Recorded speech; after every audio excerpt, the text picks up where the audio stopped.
Eran las 11:51 de la noche en mi apartamento de Madrid, cuando la pantalla del móvil se encendió.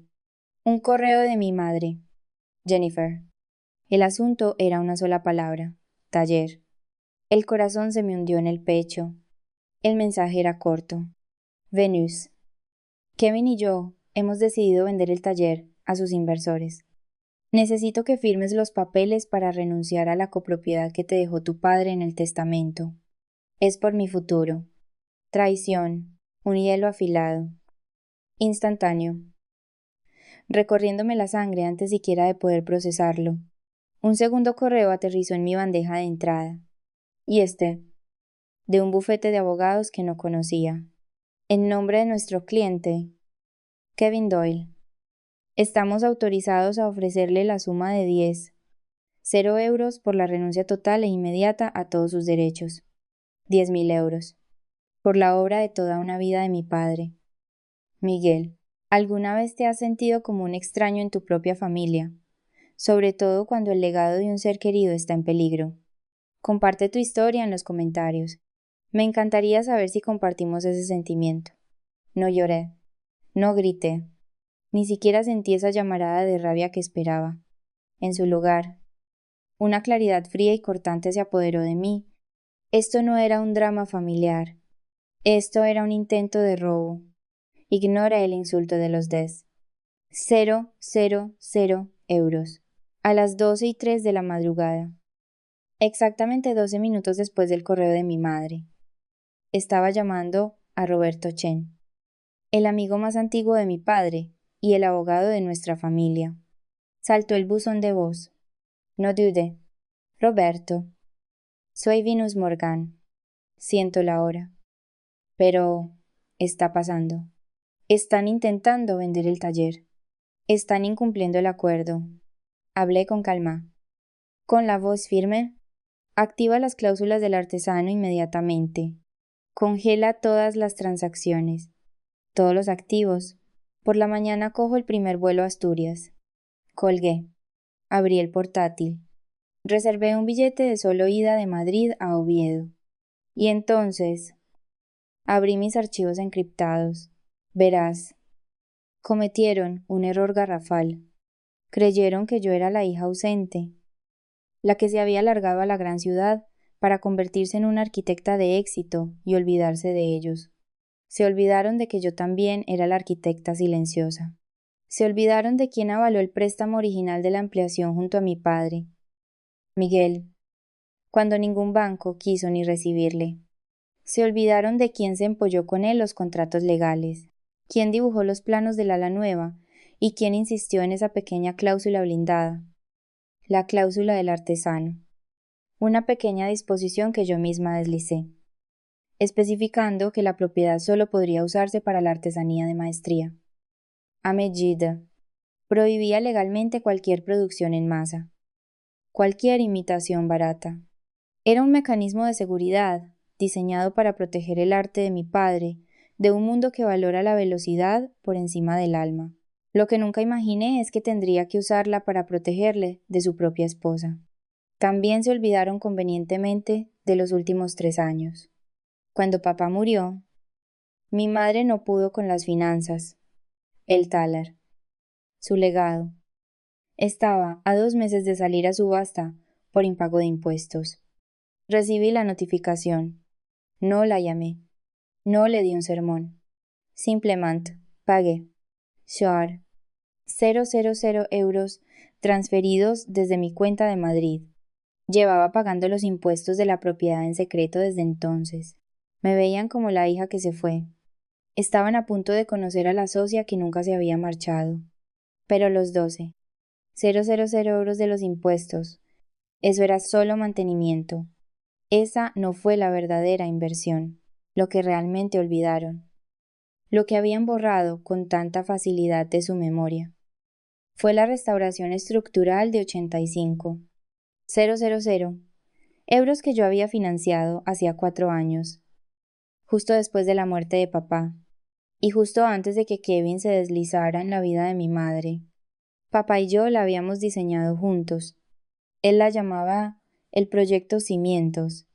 Sabía que el taller principal, construido en los años 40, se estaba viniendo abajo. El aire marino estaba pudriendo las vigas de carga principales. El tejado se hundía. Él era un maestro carpintero de Rivera, pero no era ingeniero. Yo, sí. Volé a casa 3 fines de semana seguidos. Hice los estudios estructurales. Levanté los planos arquitectónicos y contraté yo misma a los obreros. Y lo pagué todo. Base U. 000 euros. No fue un regalo. Fue una inversión en nuestro legado compartido. Le envié a mi madre las facturas pagadas. Un rastro documental clarísimo. Pensando que estaba protegiendo su futuro. Nuestro futuro. Qué ingenua. Pensé que estaba protegiendo el taller del mundo, no de mi propia madre. A la mañana siguiente, el teléfono estalló. Era Jennifer, mi madre. Yo iba en un taxi desde el aeropuerto. La costa fría de Asturias pasaba como un látigo tras la ventanilla. Respondí. No hubo un hola. Hubo un chillido. Venus, ¿pero qué has hecho? ¿Qué has hecho? Roberto Chen ha congelado las cuentas. Los inversores de Kevin están furiosos. Va a perder el trato. Lo estás destrozando todo. Mantuve la voz perfectamente serena. Estoy protegiendo lo que papá construyó. Lo que papá construyó, se burló. Su voz goteando un pánico que nunca le había oído. Papá ya no está. Venus.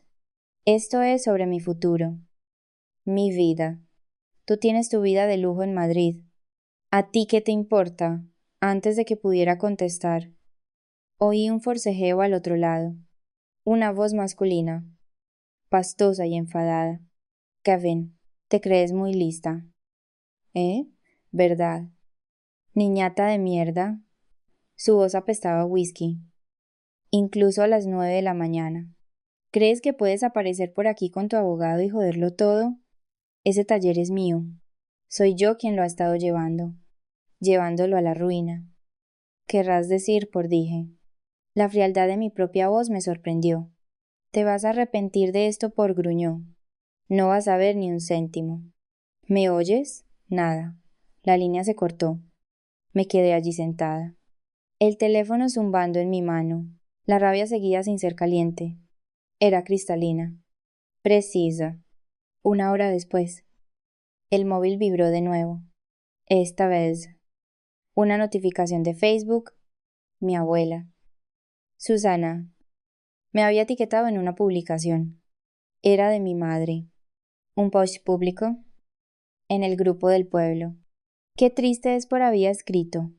Cuando los hijos olvidan quién los crió. Cuando se vuelven tan exitosos y fríos de corazón que intentarían robarle el futuro a su propia madre. Por favor, rezad por nosotros. Estamos siendo atacados por nuestra propia familia. Ya está. Ese fue el momento. El último hilo de obligación filial se partió en dos. No solo le había elegido a él por encima de mí, le había elegido a él por encima de la memoria de mi padre. Y acababa de darme permiso para declarar una guerra total y sin cuartel. Aterricé en Oviedo y me reuní con Roberto Chen en su despacho. No era solo un abogado, era prácticamente mi tío. Era el que me subía a hombros en las fiestas del astillero. Ahora, su rostro era sombrío, pero sus ojos estaban afilados. Venus dijo, deslizando un grueso documento sobre la mesa. Hiciste bien en llamar. Y eras más lista con 19 años que la mayoría de la gente con 50. Señaló un párrafo resaltado en amarillo. La cláusula del artesano. Es una belleza. La propiedad será utilizada exclusivamente para el propósito de la artesanía de maestría a medida. Cualquier producción en masa o venta de bienes prefabricados será considerada una violación material de esta escritura. Roberto se echó hacia atrás. Kevin Doyle no es un constructor de barcos. Es un montador de kits. Ha estado comprando cascos de fibra de vidrio baratos de Asia y los hace pasar por diseños inspirados en Morgan. La aclaración. La validación fue fría, cortante y satisfactoria. Entonces, el requerimiento judicial se mantiene, por dije. No era una pregunta. Se mantiene, confirmó Roberto. Pero para ganar el juicio, tenemos que probar los daños, no solo el incumplimiento de contrato, sino la profanación del legado que la cláusula pretendía proteger. Entonces tenemos que hacer una auditoría, dije, con mi voz de arquitecta, una auditoría legal. Condujimos hasta el taller, la casa de mi infancia. No había vuelto en 4 años, no desde antes de Kevin. La casa en sí parecía abandonada. Las molduras personalizadas que papá había fresado a mano, desconchadas. El jardín, reemplazado por grava, pero fue el taller lo que me heló la sangre. Kevin estaba allí, de pie junto a los portones del muelle, una cerveza en la mano. Sonrió con desdén al verme. La heroína regresa. ¿Vienes a ver cómo es un negocio de verdad? Lo ignoré. Mis ojos escaneaban el lugar. Sentía que caminaba por la escena de un crimen. ¿Dónde está? Pregunté. Mi voz peligrosamente baja. ¿El qué? El tornó. El banco de trabajo de papá. El que construyó con el mástil rescatado del Albatros. Kevin señaló con la cerveza hacia una pila de madera de desecho en un rincón. Ese trasto viejo se pudrió. Tuve que arrancarlo. Hice espacio para la nueva estación de acabado. Señaló una mesa barata de aglomerado, manchada con un barniz chapucero. Saqué el móvil. No para llorar. No para gritar. Abrí la cámara. Roberto Díaz. Con voz clínica. Por favor. Documenta. Comencé mi auditoría.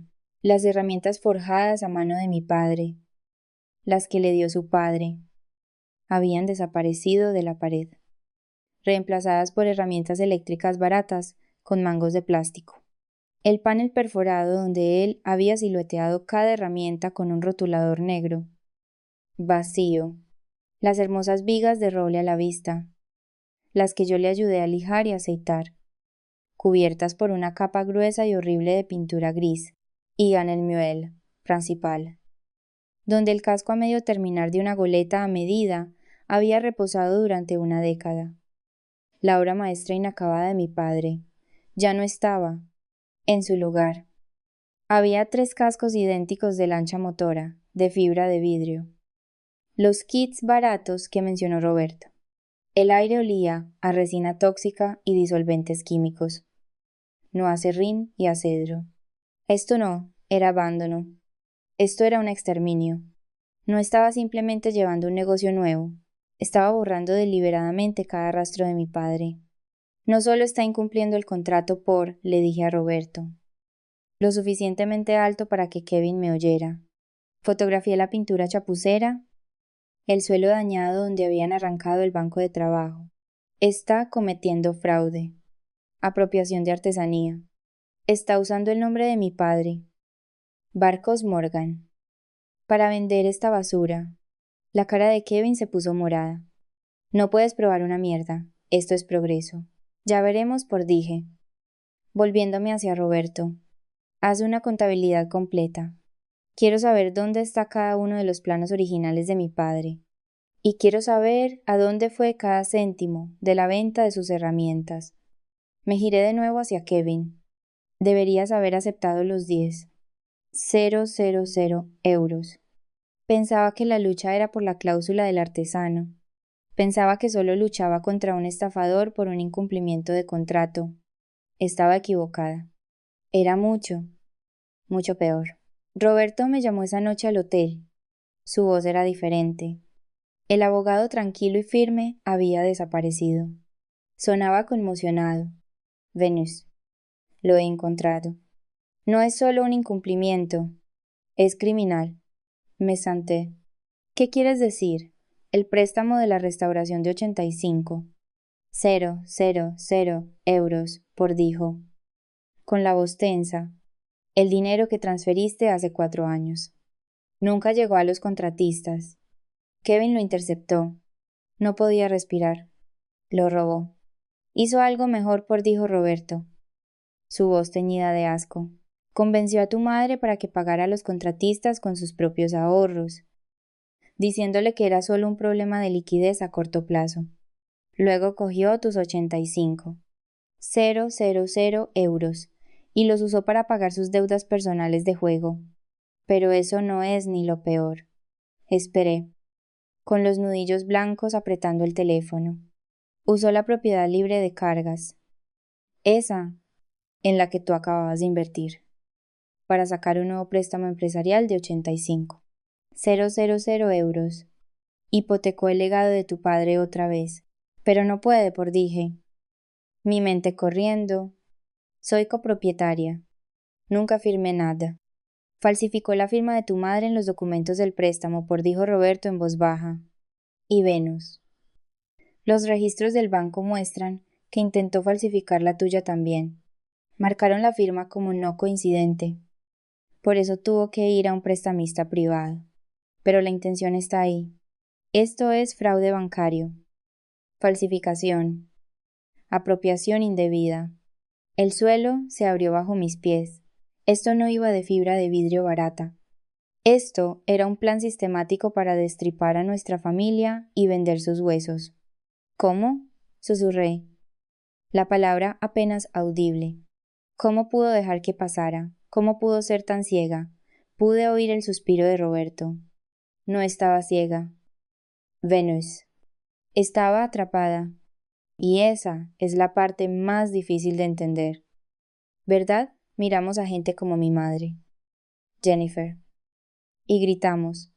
¿Cómo puede ser tan estúpida? Pero no es estupidez. Es una trampa psicológica. Se llama dependencia emocional. Cuando mi padre murió, no solo dejó un agujero en su vida, dejó un vacío de validación. No solo perdió a un marido, perdió todo su sentido de identidad. Y entonces llegó Kevin, encantador, atento, haciéndola sentir visible de nuevo. Para cuando su máscara se deslizó, para cuando empezaron la bebida y las malas inversiones. Ella ya estaba demasiado metida. Su miedo a estar sola de nuevo era más fuerte que su miedo a él. La aisló, diciéndole que a su familia no le importaba, diciéndole que a mí no me importaba. Le hizo creer que él era lo único que se interponía entre ella y la soledad total. No es debilidad. No como pensamos. Es una forma de indefensión aprendida. Te convences tanto de que no tienes otras opciones que simplemente dejas de luchar. Te conviertes en una víctima voluntaria, en la cómplice de tu propia destrucción, solo por tener a alguien con quien cenar. Lo entendí, pero entender y perdonar son dos cosas muy diferentes. No solo estafó a un banco le dije a Roberto. La claridad fría regresando. Se aprovechó de una viuda en duelo. Puso a mi familia en su punto de mira. Venus, ¿qué me estás pidiendo que haga? Preséntalo dije. Todo. El incumplimiento de contrato. La demanda civil por daños y perjuicios. Y la denuncia penal por falsificación y fraude. Envía el expediente completo al fiscal del distrito. Se acabaron las negociaciones. La guerra acababa de cambiar. Y yo estaba a punto de terminarla. El enfrentamiento final estaba preparado. Roberto, un agente de la Guardia Civil, un hombre que conocía a mi padre de toda la vida y yo llegamos al taller, estaban allí, tal como Roberto predijo. Kevin y Jennifer no estaban haciendo las maletas, se estaban mudando, intentando cargar equipos y 2 de los kits de barcos de fibra de vidrio en un remolque antes de que se notificara la orden judicial completa. Estaban liquidando los activos. Kevin nos vio. Su cara, ya enrojecida por la bebida, se tornó de un púrpura oscuro y manchado. ¡Tú! Gritó, señalándome. No puedes estar aquí. Esta es mi propiedad. Tengo inversores esperando. Esta no es tu propiedad, dije. Mi voz era baja y no tembló. Salí del coche, sosteniendo una sola carpeta. El agente se paró a mi lado, su mano descansando tranquilamente sobre el cinturón. Tengo un trato. No puedes hacer esto. Este es mi negocio, gritó Kevin, acercándose a mí. Nunca fue tu negocio, dije, levantando el único documento que Roberto había impreso. Era suyo. Dejé que viera las palabras resaltadas, la cláusula del artesano. La que mi padre y yo escribimos. La que violaste en el segundo que trajiste esta basura de plástico barato a su propiedad. La orden judicial es absoluta. Llevas 3 años incumpliéndola. Los ojos de Kevin se desviaron hacia la gente, y luego de vuelta a mí. Parecía un animal acorralado, pero antes de que pudiera abalanzarse, mi madre salió corriendo de la casa.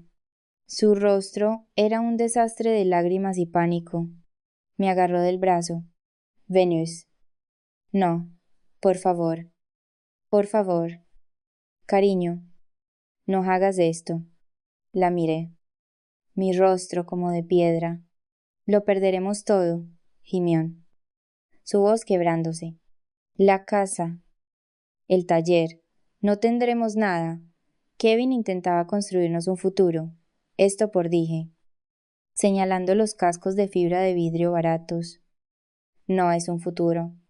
Es una profanación. Por favor, suplicó, agarrándose a mi chaqueta. Si alguna vez me has querido, hazlo por mí. Hazlo por tu madre. Ya está. Ese fue el momento en que el aire se detuvo. La miré directamente a los ojos, y por primera vez no vi a mi madre. Vi a una extraña. No te estoy haciendo esto a ti. Jennifer Díaz. Mi voz cortando sus sollozos. Se lo estoy haciendo a papá.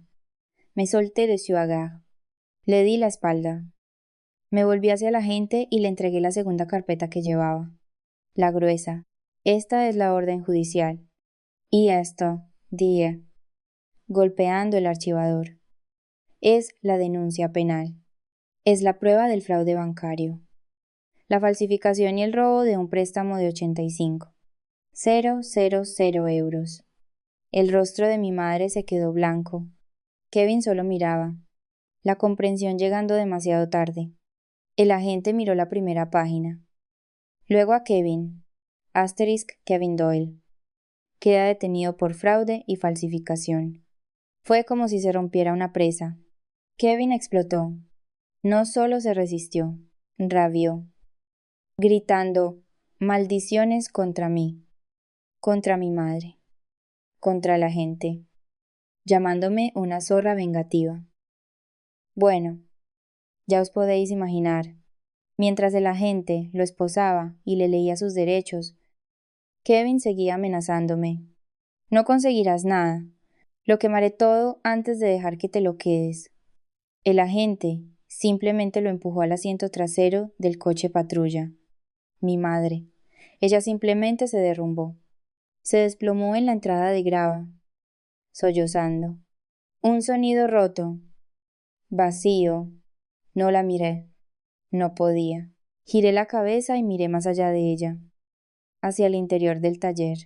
Me quedé mirando el espacio vacío en el suelo, las manchas de aceite y los agujeros de los pernos donde el banco de trabajo de mi padre había estado durante 30 años. El lugar donde me enseñó a usar un compás, a respetar la veta de la madera. El corazón de todo el taller, arrancado y vendido como chatarra. Tomé adiós, Jennifer, y me di la vuelta. Subí a mi coche y me marché, dejándola allí, entre las ruinas. Kevin fue condenado por todos los cargos. Falsificación, apropiación indebida, estafa, su narrativa de artesano robado, la que había construido cuidadosamente en el pueblo. Se desmoronó de la noche a la mañana. El periódico local publicó un artículo sobre el estafador que intentó robar el legado del astillero Morgan. Fue sentenciado a 7 años en una prisión estatal. Mi madre, Jennifer, no fue acusada. Roberto y yo lo discutimos. Pero al final, el fiscal la vio como una víctima de abuso financiero y emocional. Estaba rota. Con Kevin fuera, la niebla de su dependencia emocional finalmente comenzó a disiparse, reemplazada por una ola aplastante de vergüenza. Se mudó con su hermana, mi tía, y por primera vez en su vida empezó a ir a terapia. Nuestra relación no está arreglada. No sé si alguna vez lo estará, pero ya no es tóxica. Pasé el mes siguiente en Asturias, no en la casa. sino en el taller. El olor a resina química y pintura barata era abrumador. Contraté a un equipo y comenzamos la purga. Arrancamos las mesas de aglomerado. Decapamos la pintura gris de las vigas de roble. Fregamos los suelos, intentando borrar las manchas de aceite de su montaje de kits de mala muerte. Fue el último día. Mientras barría un montón de escombros de debajo del entarimado principal, cuando mi escoba golpeó algo sólido, una tabla suelta, el corazón me latía con fuerza. Cogí una palanqueta y la levanté con cuidado. Debajo, envuelto en tela encerada y acunado en un pequeño hueco hecho a medida en los cimientos, estaba el rollo de herramientas de mi padre, sus cinceles forjados a mano, sus mazos con mangos personalizados, el gramil que había hecho de latón y palo de rosa. Las herramientas que Kevin había dicho que eran chatarra podrida, no las había vendido.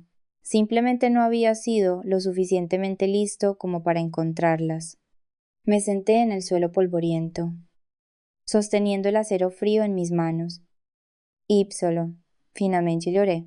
Miré a mi alrededor, al taller vacío y limpio, y pensé en mis 11 años fuera, en Madrid. Durante tanto tiempo, había cargado con una culpa pesada y afilada por haberme ido. Me decía a mí misma que era la hija fría, la que abandonó a su familia, la que huyó. Pero sentada allí, con el legado de mi padre en mis manos, me di cuenta de la verdad. Nos enseñan que la lealtad a la familia es absoluta, que cortar lazos, incluso los tóxicos, es la traición definitiva. Pero a veces, irse no es un acto de abandono, es un acto de autopreservación. No es huir de algo, es correr hacia la única versión de ti misma lo suficientemente fuerte como para sobrevivir. Tenía que irme, tenía que ir a Madrid, tenía que convertirme en una arquitecta de éxito, tenía que construir mi propia armadura, mi propia riqueza, mi propia fuerza. Tuve que pasar 11 años forjándome como un arma para que, cuando llegara el momento, pudiera regresar y luchar en la guerra que me habían declarado. Mi distancia no fue una debilidad, fue mi entrenamiento. Me puse de pie. Caminé hacia el único banco de trabajo que había sobrevivido, la mesa de dibujo que mi padre y yo habíamos construido juntos.